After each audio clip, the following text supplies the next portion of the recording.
This is the beautifully restored New Amsterdam Theatre, home to Disney's The Lion King. Only a decade ago, this building was a dilapidated ruin and 42nd Street a jungle of urban decay. But today, the fortunes of the American musical have changed.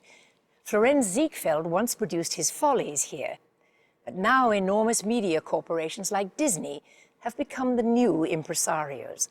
The Broadway stages are the same, the actors, the orchestra, but the business of show business has changed, especially if you want to be a producer.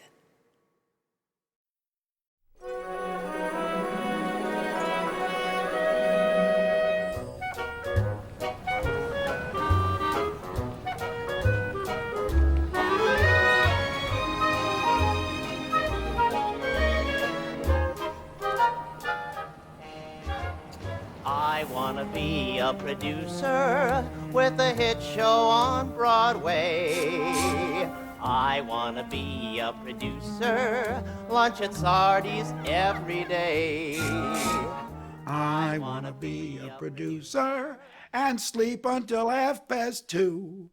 I wanna be a producer and say you, not you. I've always wanted to be a producer, or anyway, in any way, I would work in the men's room of a Broadway theater. I just wanted to be close to Broadway. Mel loves Broadway, and in fact, in every single movie, if you think back, he takes a nod to Broadway. Putting on Ritz, dressed up like $1 million trooper. The Producers is ostensibly a satire send-up of Broadway types and supposedly holds Broadway characters up to ridicule. And we all know it's exactly the opposite, that it's a love letter to Broadway's tradition, to its history. Musical comedy seemed almost revolutionary in 2001 when Mel Brooks adapted his 1968 film, The Producers, to the Broadway stage. The musical paired a nerdy accountant named Leo Bloom with the eccentric Max Bialystock, an unscrupulous producer who takes money from little old ladies to finance his shows. I've been a lying, double-crossing, two-faced, backstabbing, despicable crook. But I had no choice. I was a Broadway producer. There was a man I worked for who was a real Max Bialystock. I can't tell you his name because he might still be alive. He'd be about 104 now. He made wonderful love to ladies over 85 on his leather couch in his office. It's time for Max to put his backers on their backs and thrill them with amazing acts. Those aging nymphomaniacs. Anyone could throw in $100 here or there. Things, it was a much simpler time. And so this particular producer did sort of hook up with a lot of little old ladies. We were desperate, we were drinking, and a long day in the alley. And they'd dutifully write out the check to Cash, which was always the name of his latest play, Cash. That's a funny name for a play, and he would usually say, "So is the Iceman cometh." Max Bialystock is really someone who wants to become a great impresario. And of course, he wants to make money also. Bloom, the two cardinal rules of being a Broadway producer are: one, never put your own money in the show. And two, Never put your own money in the show! Never put your own money in the show. That is taboo. Ha ha ha ha, get it? The show became the first must-see musical comedy in decades. And tickets were so hard to come by that the producers of The Producers could charge $480 for each VIP seat. It's been controversial, but I don't know why it should be. What was happening was that when you had a big hit, all the money was being made by the scalpers. People who had nothing to do with the show's creation were reaping all the benefits from it. And we felt that there had to be something we could do to stop that. The economic gamble of a new musical in the 21st century is so intense that few producers can afford to go it alone. It's not easy to put on a Broadway musical. It takes a village to put on a Broadway musical. It's very different now than years ago. You'll find that there are many names above the titles with the title of producer. Behind me, you see a phalanx, an avalanche of Jews who have come with their talent, their money. And one of the Weinsteins is at the end. It took a total of 14 producers and $10 million to bring this musical comedy to Broadway. And more Hollywood and media moguls are getting into the act. But it wasn't so long ago that just such an insane, larger-than-life figure dominated the Great White Way. He was called the Abominable Showman, David Merrick. We're in the money. We're in the money. We gotta let out what it takes to get along. David Merrick was an enigma wrapped inside a conundrum. He was very difficult to work with. He was a scoundrel in a kind of theater way, you know, kind of admire him. Well, Merrick is not one of my favorite characters, you know. Matter of fact, I did what I thought a vicious drawing of him, holding a bell book and candle dressed as Santa Claus. And he bought the drawing and used it as a Christmas card. To me, he was part of the glamour of the theater, taking fake ads with fake quotes in them. He was a nasty guy. He was a mean guy, but he was a promoter. Over a career that spanned 40 years, David Merrick produced dozens of shows, often going it alone without any other partners. 6 productions were directed and choreographed by Gower Champion, including the seismic hit, Hello, Dolly. In 1980, Merrick turned to Champion again to mount 42nd Street, a backstage musical in which Peggy Sawyer goes out a youngster and comes back a star. I'll do it!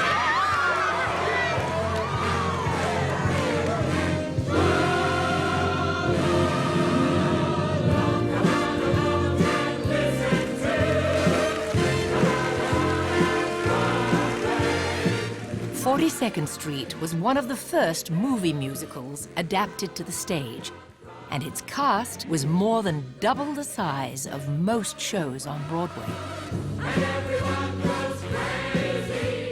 David had taken the profits from a movie that he produced and bought out his only 2 investors for like $1 million apiece, and he now owned the whole thing. And I was having a poker game one night, and I saw him alone on the stage, looking around at the scenery on this empty stage, and I said, David, we've got a big poker game going on tonight. Would you care to join us? And he said, this is my poker game. Merrick decides he does not want critics to follow the usual system of reviewing in a final preview. He has declared that critics are going to come on opening night, come hell or high water.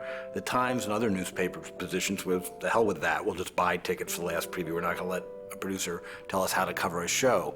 So then, and this is the kind of balls that Merrick had, he starts canceling previews, which is a gutsy thing to do because it costs him money. He changed the opening date. He announced there was a bomb threat, a rat in the theater, meaning that there was a critic. We had no idea what was going on. Listen to the lullaby of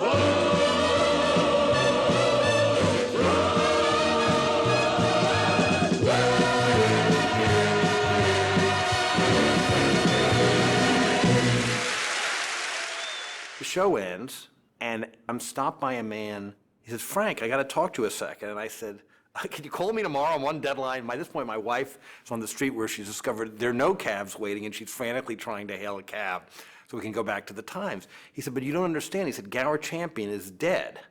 And I said, what? And Gower Champion had directed the show, was a man in his mid-50s. And I thought, is this a hoax? Merrick was famous for his hoaxes, or what the hell is this? Merrick waited until the curtain calls and came walking out, and he said, this is a very sad occasion. and we laughed. And he said, I have to tell you that earlier this evening, Gower Champion passed away. That's what our reaction was, and the audience's reaction.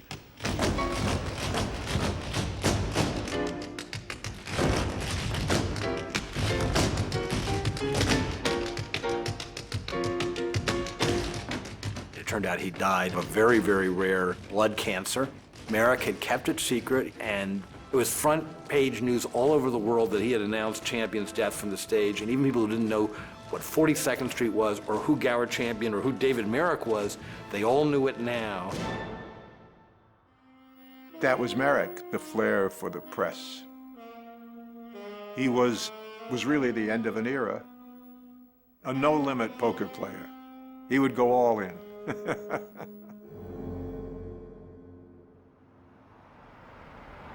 42nd Street ran for over 8 years on Broadway, but the next musical to occupy the Winter Garden Theatre would play for a record-breaking 18 years.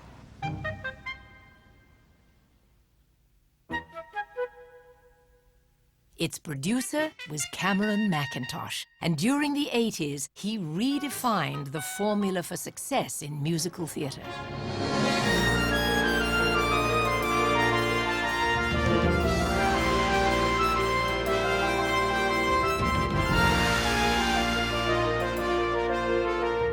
To create a show on Broadway, which is something I've never done and never will do, would cost me nearly twice as much money as doing it in London.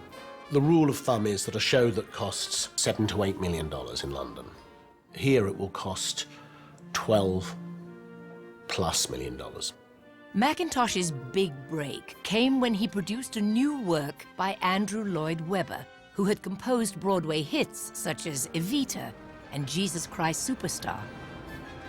The show was Cats, and it was derived from a series of T.S. Eliot poems for children. Basically, everybody thought we were demented, would be a complete disaster, saying, "Catastrophe, it's the worst thing you've ever seen in your life. It's a dog." I listened to it all and I said, Andrew, is this something I don't get? Is this about Queen Victoria, she's the main cat, and Disraeli and Gladstone are other cats, and then there are, poor cats, and am I missing this? And he took a terrible, painful, long pause and said, Hal, it's about cats, and we never discussed it again.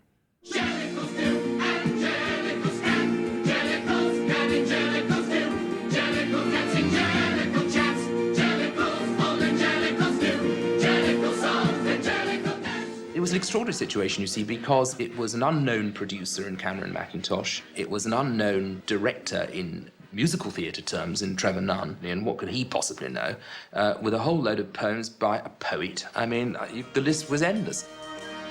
Cats became a phenomenon in London and earned the biggest advance ticket sale in Broadway history. It was entirely unconventional and had almost no storyline. Yet audiences could not resist the dancing felines. A lot of the success had to do with the fact that the show reached across perceived barriers of every kind. First of all, barriers between generations. It was possible for young children, their parents and the grandparents all to go to the theatre together and all get something that was completely delightful out of the same show. The hit song of the show, recalling the faded glory of Grisabella the Glamour Cat, has been recorded in dozens of languages. Memory, turn your face to the moonlight. Let your memory lead you. Open up, enter in. Playing over 7,000 performances, Cats, a British import, became the longest-running show in Broadway history. For Cameron Mackintosh, it was only the beginning. A new day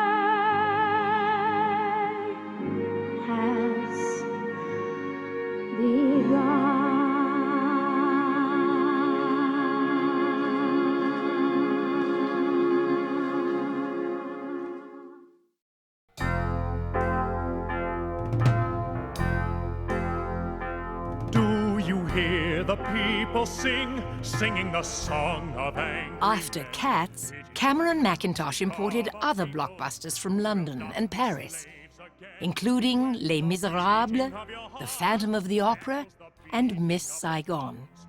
Broadway audiences thrilled to the emotionally resonant stories, stirring pop ballads, and colorful spectacle. It was the spectacle that beguiled us and we found thrilling, and it was actually truly the case that we began to applaud the chandelier for falling in Phantom and the Opera. We didn't, or we applauded the poor sons of bitches in the Les Miserables who had to keep up with the turntable as they were singing.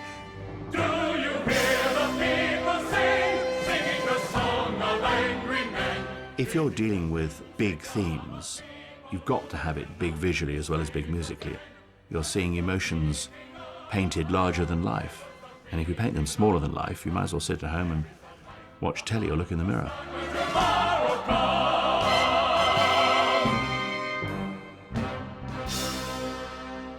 I think you can have a huge hit in London and you can have great successes that go around the world, but in the musical theatre, that hit needs to also be a hit on Broadway, and that is what takes it on its final journey around the world.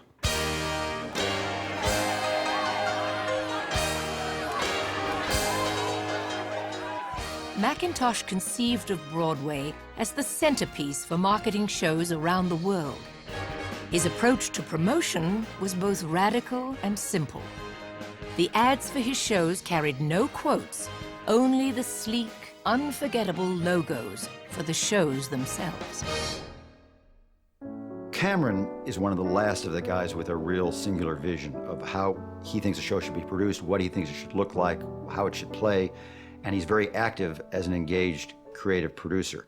You are sunlight and I moon joined here There aren't many of those types around anymore. with the flame of love. With scores by Andrew Lloyd Webber and the French team of Alain Boublil and Claude-Michel Schoenberg, Mackintosh's 4 top shows have grossed revenue of over $8 billion worldwide. More than Star Wars, Raiders of the Lost Ark, Jurassic Park, and Titanic combined. One more dawn, one more day, one day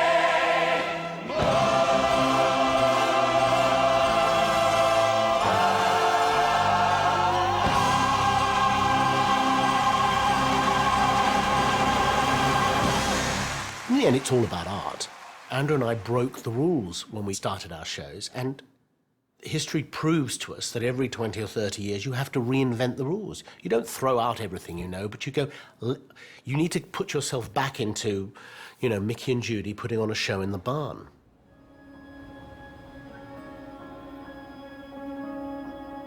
Something is stirring, shifting ground. It's just begun. Merrily We Roll Along was the 6th collaboration between director Harold Prince and songwriter Stephen Sondheim. When it flopped after only 2 weeks, the partnership that had revolutionized Broadway ground to a halt.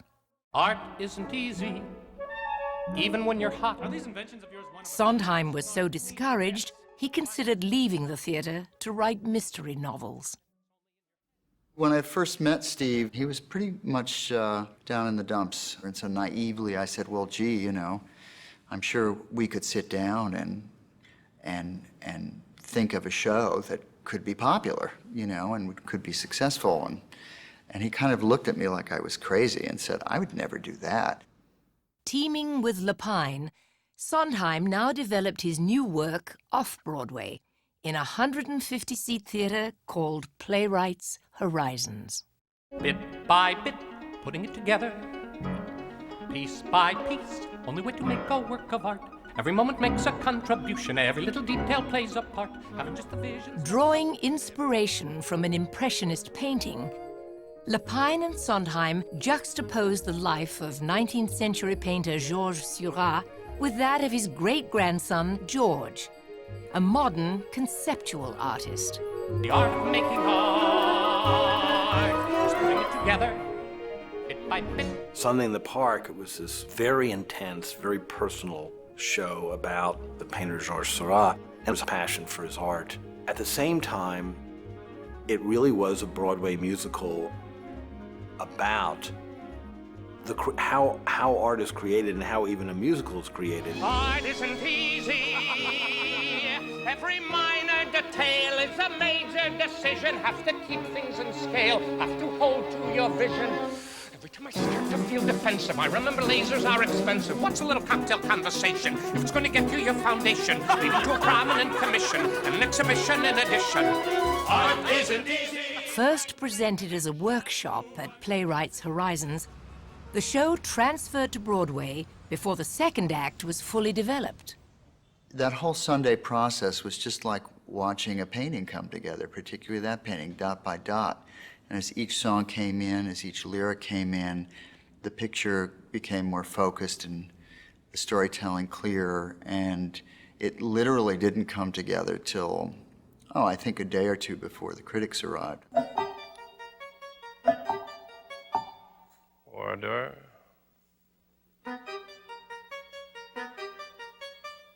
Design. Color and Light has to show George's intense, trance-like, obsessive concentration. So, which accounts for the basic theme, which is... Bum, bum, bum, bum, bum, bum, bum, bum, bum. Red. When you see a guy do that over and over and over again, and when he's all done, he's got a little, square inch of canvas done, and then he's got to do another square inch. Now he's finished the hat. Now he's got to do another hat. You realize, and that's, of course, the way everybody who makes art does it. Red, orange, red, orange, pick up blue, pick up red, pick up orange from the blue, green, blue, green, blue, green. Steve Sondheim defined success entirely artistically and within his own vision. I don't think anything else enters into it for him. It makes it tough, I think, for his commercial producers, because they sometimes define success a little differently.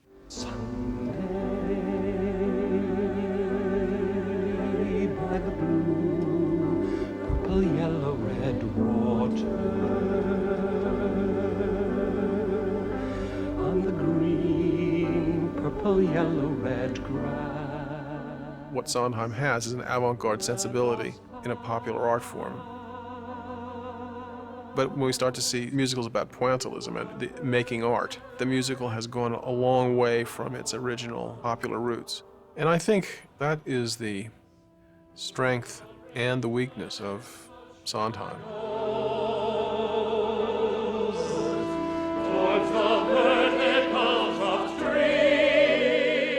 Sunday in the Park keeps layering on elements that seem pointillistic, that seem self-contained anecdotes. Made of flecks of light. And gradually, it all comes together in the first act to form a complete picture. At the same time, Seurat's masterpiece comes together as a painting.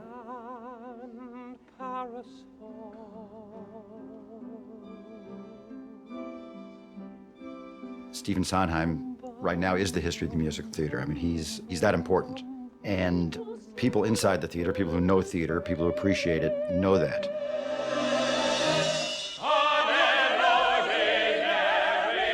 It's why, in spite of his shows not necessarily always making money, there's always a line being formed to produce them.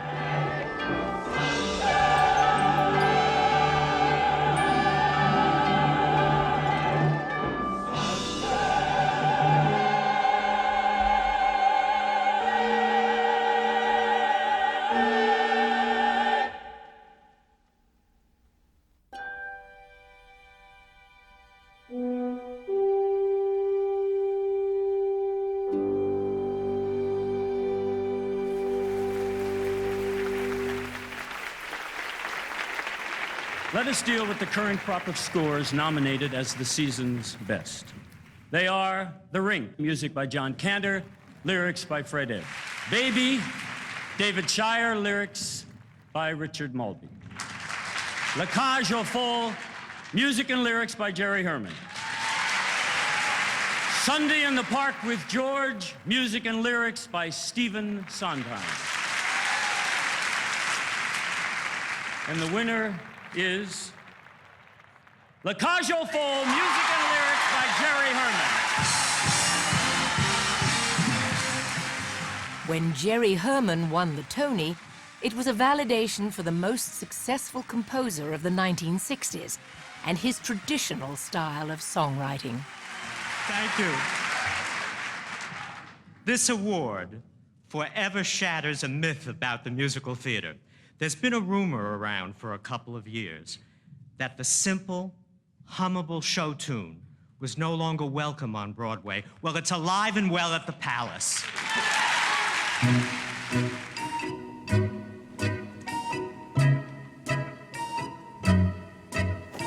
We are what we are, and what we are is an illusion. Herman wrote both music and lyrics for Hello, Dolly and Mame, and he brought his mastery of old-fashioned fun and flamboyance to the glitzy French drag club where La Cage aux Folles was set. I went to Jerry Herman's apartment, listened to the score. And I said to him, we'll do this show. I thought the music was beautiful. Probably one of the best scores ever written.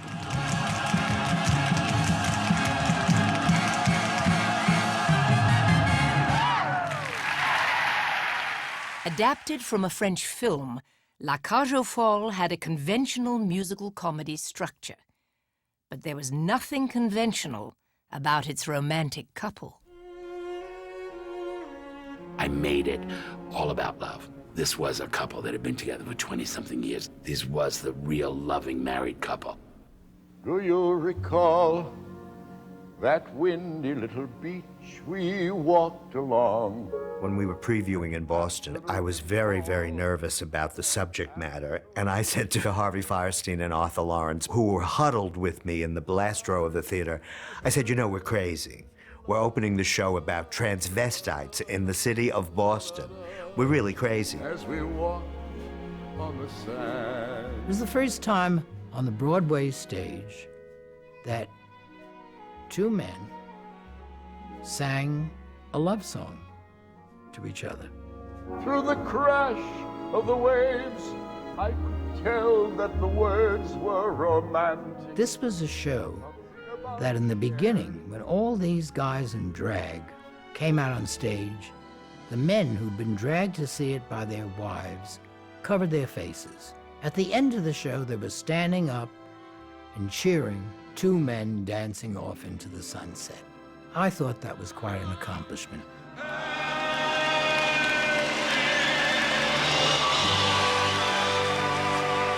Gay sensibility was always in the theater, but whether we got seen by large groups of people or not is the difference. And this is America, and unless you can make money, it don't count. So, La Cage aux Folles, hardly the first gay musical on Broadway, but the first gay musical to make money, and that's what makes it count. I think it was a groundbreaking show. And I think it would have been more successful had there not been the AIDS scare at that time. I am what I am. I am my own special creation. AIDS. It cut a devastating swath through the talent pool on Broadway. Michael Bennett and Ron Field comes to mind. There's so many people that worked on Broadway that are gone.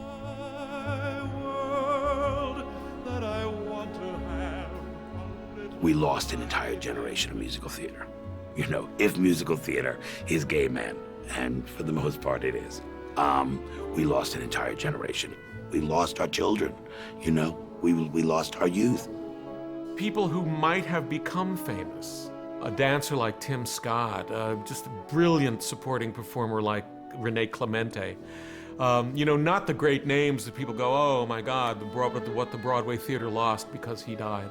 But so many people from the ranks. The thing about AIDS, it didn't just get the generals. It got the privates.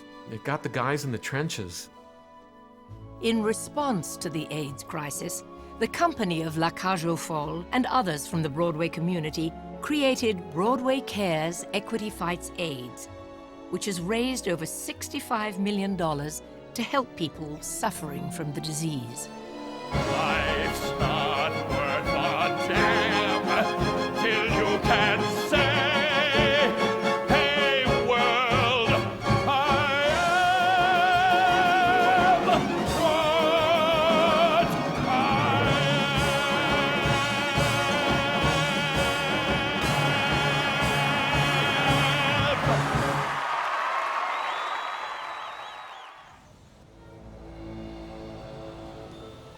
The recent corporate influence on Broadway is often attributed to the success of the Walt Disney Company.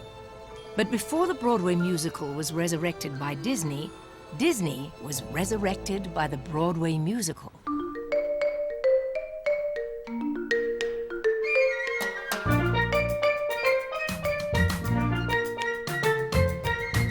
After more than a decade of lackluster films, Disney had a string of hit animated musicals, many written by Broadway veterans and informed by Broadway storytelling. The seaweed is always greener in somebody else's lake.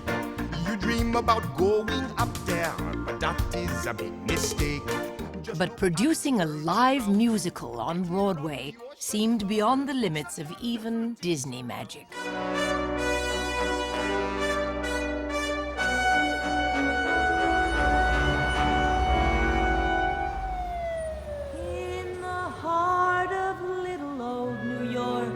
You'll find a thoroughfare.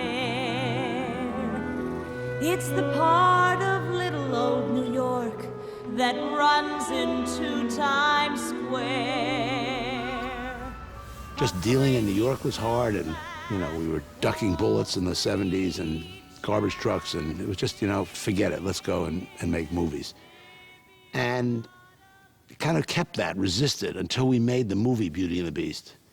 And I think Frank Rich reviewed it as the best musical in New York, but it was a movie. And that got us thinking, and then we decided, you know what, let's give it a shot. And the whole thing kind of fit together in a Disney-esque way. So it's been, I don't know, 10 years, pretty good. Disney's success with Beauty and the Beast spurred an unexpected transformation of 42nd Street itself.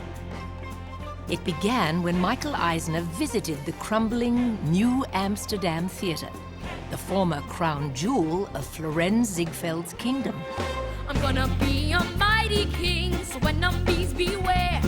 I've never seen a king of beasts with quite so little hair. Somebody called me and said, you want to see the theater? And I said, yeah, why not? And it was dark, and it was raining. It was raining in the theater. Birds were flying around. But you could see what it was. This is it, sir. This is it, baby. New York City wanted to bring Disney's wholesome image to its sleaziest playground. Totally do. But Disney wanted assurance from Mayor Rudolph Giuliani that the neighborhood would be safe for families. I had a little concern about the adjacent nightlife, and he said it'll be gone. I said, well, Mr. Mayor, you know, there is the American Civil Liberties Union. I mean, they're just not gone. He said, look me in the eye. I said, what? He said, look me in the eye. I said, okay. He said, they will be gone. Scared me. I guess they were going to be gone. The New Amsterdam was magnificently restored. And for the first time in 75 years, major corporations became interested in 42nd Street and Times Square. If you ask anybody walking down the street who is the star of Broadway, everybody's going to say Michael Eisner. The star is the corporation. It's taking show business to a new level of what the meaning of the word is. We simply came in and did a theater. That's it. The articles written about the Disney saved 42nd Street, Disney created tourism back in New York, hotels picked up, is very flattering and pretty much untrue.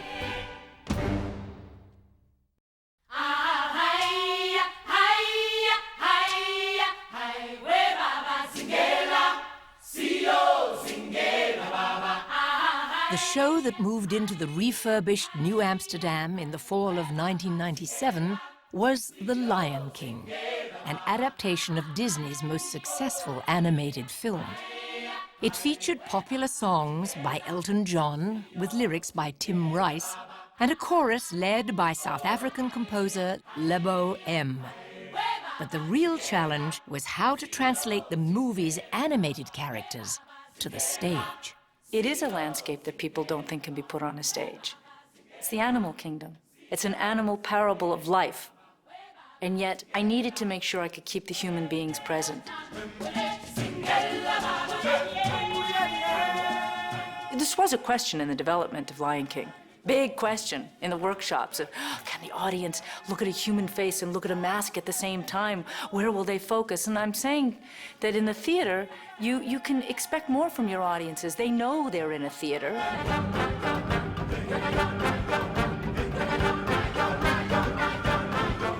The audience is not spoon-fed absolute reality, but they come and they finish the sentences with you.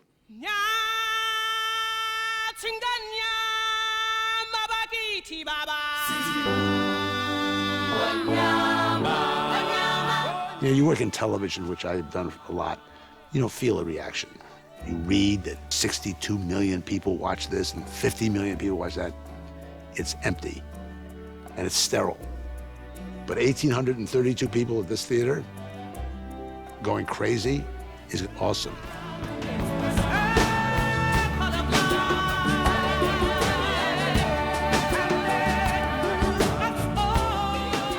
One of the best things about The Lion King is that it's not about race and all about race. When white audiences go to see Lion King, they don't think about it. They get the beauty and the talent of these great performers and the music. And yet if a black audience goes, it's all about race. Because imagine a young African-American child going and seeing a king who's black. It is about a future where racism won't be an issue at all.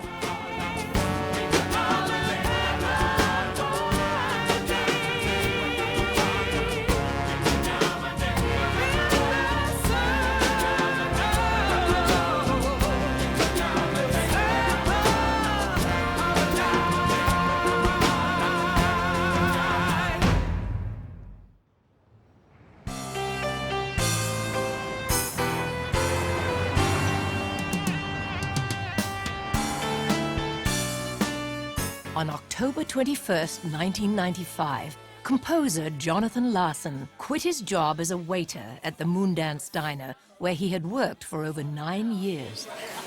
My last checkbook. A small off-Broadway theater had committed to produce his new rock opera. Making my last chocolate milkshake. New talent finds it almost impossible to come up. Jonathan Larson, he wasn't a kid. He had spent years trying to get a show on without success. So it's very hard for the next generation of Sondheims or Kander and Ebbs or Bach and Harnick's to come along. Larson had grown up just outside the city and loved Broadway. His dream was to create a new kind of Broadway show that would appeal to a generation raised on rock and roll and MTV. First time I read Rent, the first stage direction was that there is a full Broadway orchestra in the pit, and there's a rock band on the stage. And I always think that perfectly defines who he was. He was someone who was as much wanting to be a part of a musical theater tradition as he wanted to blow it up and change it and reinvent it. We were really developing Rent for the East Village. It's a modern reimagining of La Boheme in the East Village. There was a wonderful marriage between contemporary music and storytelling, the likes of which the musical theater hadn't seen for a while, or the opera hadn't seen for a while. He was working from an urgent place, working through of a number of his friends becoming ill. And what's absolutely best and most meaningful about Rent is the stuff that's closest to Jonathan's heart, and the stuff that is closest to the material which was about him dealing with a lot of friends' death from AIDS. One song, glory. One song before I go, glory. One song to leave behind. Find one song, one last refrain, glory from the pretty boy front man who wasted opportunity. One song, he had the world at his feet. Glory in the eyes of a young girl. During the exhausting technical rehearsals for Rent, Jonathan Larson was admitted to the hospital twice with flu-like symptoms. The night before the first preview, he suddenly died, not of AIDS, but of an undiagnosed heart problem. He was 35 years old. Time flies, time dies, glory. One blaze of glory. And what happened in those days following his death is that he became a part of the musical. And of course, those issues in the musical about loss pound in our ears and beat in our chests. And we all sort of took a lesson from the musical about how to move forward and how to take care of ourselves. The success of Rent off-Broadway prompted a move to the Nederlander Theatre, where it has played over 3,000 performances. 525,600 minutes. 525,000 moments so dear. And Rent feels like a celebration, but it's actually about surviving great loss and great devastation. And I really love the sentiment of being able to measure our time here and our success here by how much love we put out and how much love comes back to us. Seasons of love. Jonathan Larson was posthumously awarded the Pulitzer Prize in Drama. His family has used the royalties from Rent to create a foundation dedicated to helping young songwriters leave their day jobs and realize their dreams. No day but today.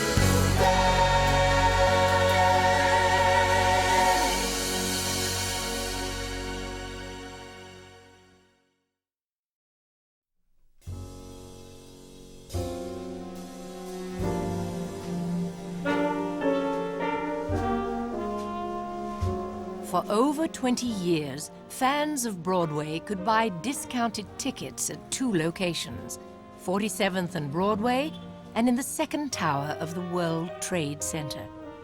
On September 11th, 2001, everything changed. When 9/11 happened, the entire world was grieving, and especially New York was grieving, and there was no relief from it. Times Square, the crossroads of the world, was nearly deserted in the days after the attack. And so were Broadway's theaters. Come here and spend money. Go to a restaurant, a play.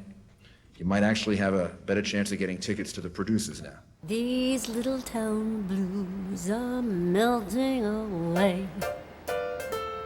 We'll make a brand new start of it. At first, it seemed inappropriate to go to the theater, but in fact, it became almost like medicine. Top-notch performers doing their best to make you have a little relief from that grief.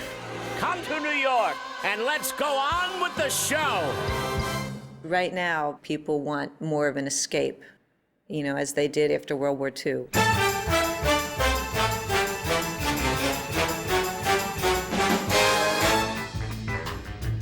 So for the next 5-10 years, I think we're going to see more musical comedies.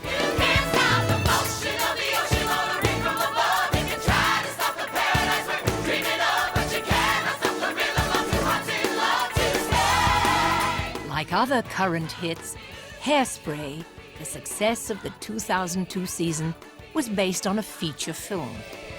With production costing upwards of $10 million, more and more producers are hedging their bets, relying on recognizable titles to lure audiences to Broadway. I would not know where to come by $10 million to put on a big musical today. 7.5 cents doesn't buy a hell of a lot. 7.5 cents doesn't mean a thing. By 1954, when I did my first show as a producer, we needed $250,000. We only spent $169,000. But you could see the costs escalating. And you could see by the time I did Follies, that was 1971, and that was the most expensive musical ever done. 550 elaborate costumes, incredible scene changes, a huge cast. It cost $800,000 to do. You can't get much for $800,000 today.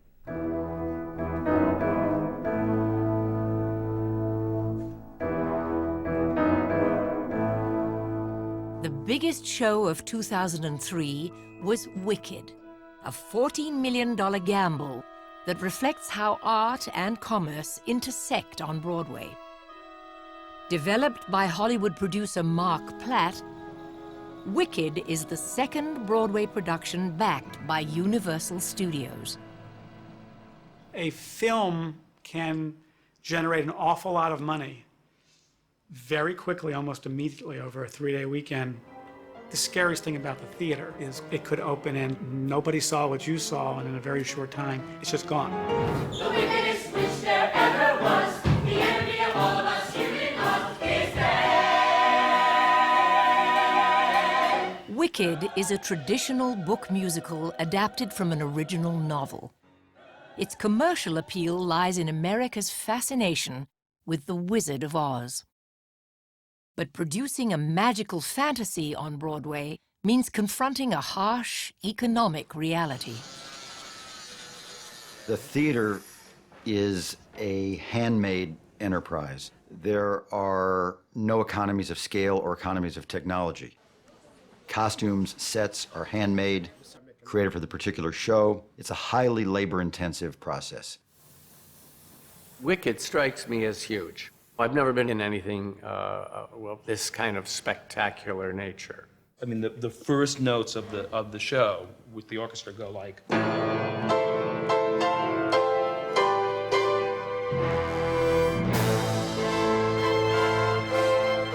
It's an enormous show. I don't think the enormity of it really hits you until you do a run through and go, oh, now I see the overview. Monkeys fly and there are magic tricks.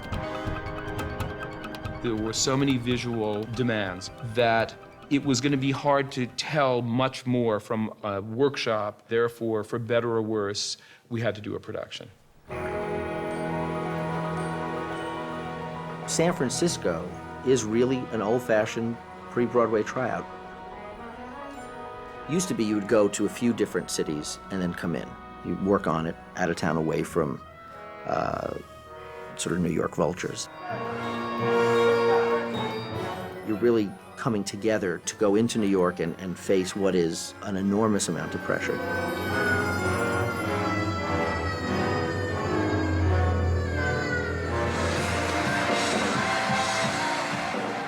You must take a show out of town.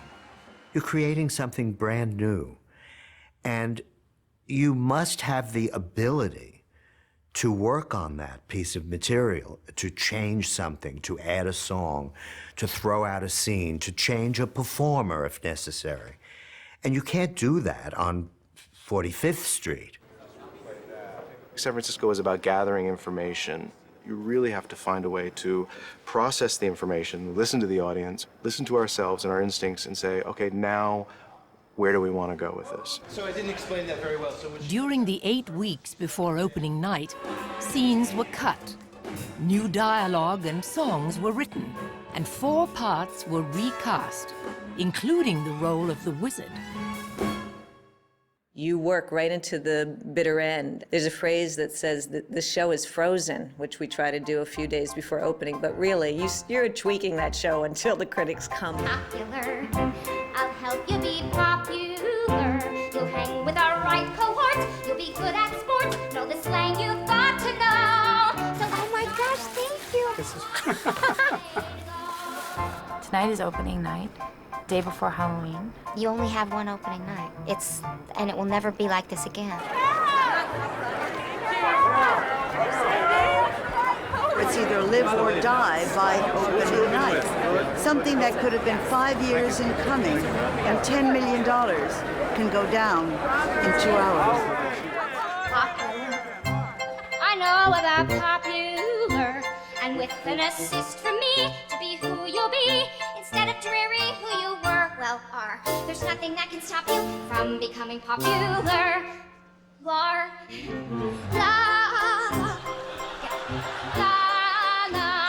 Tonight we'll know what some of our critics feel, but hopefully it is the perception that the people have that above all else will survive and whatever the critics think.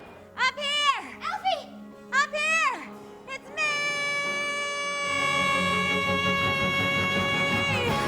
So if you care to find me, look to the western sky. As someone told me lately, everyone deserves a chance to fly. A lot of the reviews will be out, and I'm not going to say it doesn't matter, but we're doing our show. We're telling this story. We're asking people to go on this I think it's journey. bigger than us now.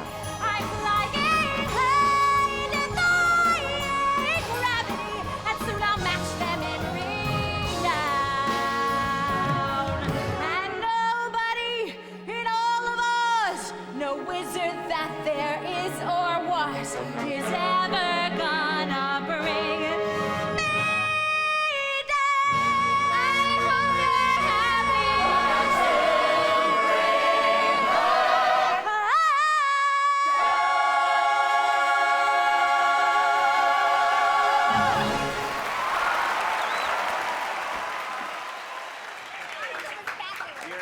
In their reviews of the show, critics were divided.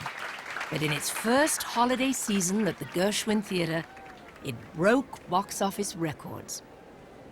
According to the producers, the show will recoup its $14 million investment Thanks a lot.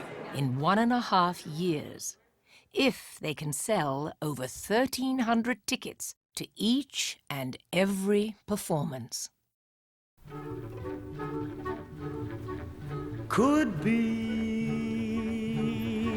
who knows? I've been hearing about Broadway disappearing ever since I put on long pants. I mean, it's been the fabulous invalid, you know, but it survives. It survives. It'd make them cannonballing down through the sky, gleaming its eye, bright as a rose. In June of 2003, the world of Broadway gathered to rename a theater in honor of Al Hirschfeld. For over 75 years, he captured the spirit of the musical as it evolved. The form changes, and that's difficult for a lot of people to accept. They're stuck in one period, and they think that's the period that's important. But it could be just a passing fancy nobody even takes seriously in another 50 years. It changes, and you have to roll with the punches, I think. The air is humming, and something great is coming. It's never, ever gonna breathe its last. Why? Because it is as large as life. When you go to a Broadway musical, you remember every moment of that night. It's only just out of reach, down the block on a beach, maybe tonight. It's live, and anything can happen.